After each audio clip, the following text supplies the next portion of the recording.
மற்றொரு அண்மை செய்தியை பார்த்து வருகிறோம். சேலம் மாவட்டம் தலைவாசல் அருகே சர்வீஸ் சாலை அமைத்து தரக்கோரி அங்கு இருக்கக்கூடிய பொதுமக்கள் தற்போது சாலை மறியல் போராட்டத்தில் ஈடுபட்டு வருகிறார்கள். சேலம் மாவட்டம் தலைவாசல் அருகே சர்வீஸ் சாலை அமைத்து தரக்கோரி அப்பகுதி மக்கள் சாலை மறியல் போராட்டத்தில் ஈடுபட்டு வரும் நேரடி காட்சிகளை தற்போது நாம் பார்த்து வருகிறோம். போராட்டக்காரர்களை போலீசார் அப்புறப்படுத்த முயன்றபோது காவல்துறையினருடன் தள்ளுமுள்ளு ஏற்பட்டிருக்கிறது. இது குறித்தான கூடுதல் விவரங்களுடன் செய்தியாளர் கலைமணி நம்மோடு இணைகிறார். வணக்கம் கலைமணி, இது குறித்தான விவரம். வணக்கம் ஸ்ரீதர். போராட்டக்காரர் ஒருவர் உடலில் மண்ணெண்ணெய் ஊற்றி கொண்டதால் அங்கு பெரும் பரபரப்பு ஏற்பட்டிருக்கிறது. காவல்துறையினருடன் பொதுமக்கள் தற்போது தள்ளுமுள்ளு அங்கு நடைபெறுவதால் அங்கு பெரும் பரபரப்பு ஏற்பட்டிருக்கிறது. சேலம் மாவட்டம் தலைவாசல் அருகே சர்வீஸ் சாலை அமைத்து தரக்கோரி அங்கு இருக்கக்கூடிய பொதுமக்கள் சாலை மறியல் போராட்டத்தில் ஈடுபட்டு வருகிறார்கள்.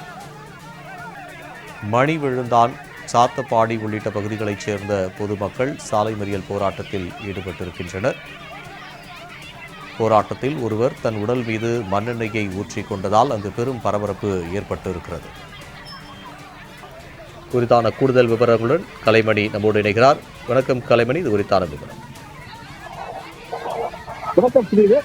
சேலம் மாவட்டம் தலைவாசல் அருகே சேலம் சென்னை தேசிய நெடுஞ்சாலையில் மணிவிழுந்தான் பகுதியில் பேருந்து நிறுத்தம் கட்டப்பட்டுள்ளது.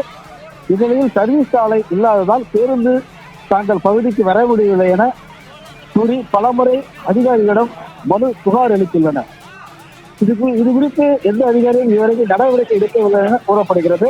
இதனால் அதிருப்தி அடைந்த மணிவிழுந்தான், சார்வாய், தென்குமரை, புனல்வாசல், சாத்தப்பாடி உள்ளிட்ட 10க்கும் மேற்பட்ட கிராம பொதுமக்கள் சர்வீஸ் சாலை அமைத்து தர கோரி சேலம் சென்னை தேசிய நெடுஞ்சாலையில் இன்று காலை 10 மணி அளவில் மறியல் போராட்டத்தில் ஈடுபட்டனர். இந்த 1 மணி நேரத்துக்கு மேலாக நடைபெற்ற இந்த சாலை மறியல் காரணமாக அப்பகுதியில் தேசிய நெடுஞ்சாலையில் கடும் போக்குவரத்து பாதிப்பு ஏற்பட்டது.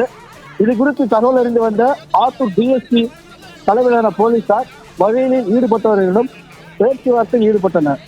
தீர்வு எட்டாமல் இங்கிருந்து செல்ல மாட்டோம் என தெரிவித்ததால் அவர்களை ஆத்தூர் டிஎஸ்பி வலுக்கட்டாயமாக வெளியேற்ற முயற்சித்தார். அப்போது ஆத்தூர் டிஎஸ்பி மறியலில் ஈடுபட்ட நபர்களை திடீரென தாக்கியதால் ஆத்திரமடைந்த பொதுமக்கள் போலீசாருடன் கடும் வாக்குவாதத்தில் ஈடுபட்டனர். இதனால் இருதரப்பினரிடையே தள்ளுமுள்ளு ஏற்பட்டது. மறியல் போராட்ட காரணமாக சேலம் சென்னை தேசிய நெடுஞ்சாலையில் கடும் போக்குவரத்து நெரிசல் ஏற்பட்டது. தொடர்ந்து மறியலில் 10 பேரை காவல் நிலையத்திற்கு அழைத்துச் சென்று தற்போது விசாரணை மேற்கொண்டு வரும் சம்பவம் இப்பகுதியில் பதற்றமான சூழல் நிலவி வருகிறது. விரிவான தகவலுக்கு நன்றி கலைமணி.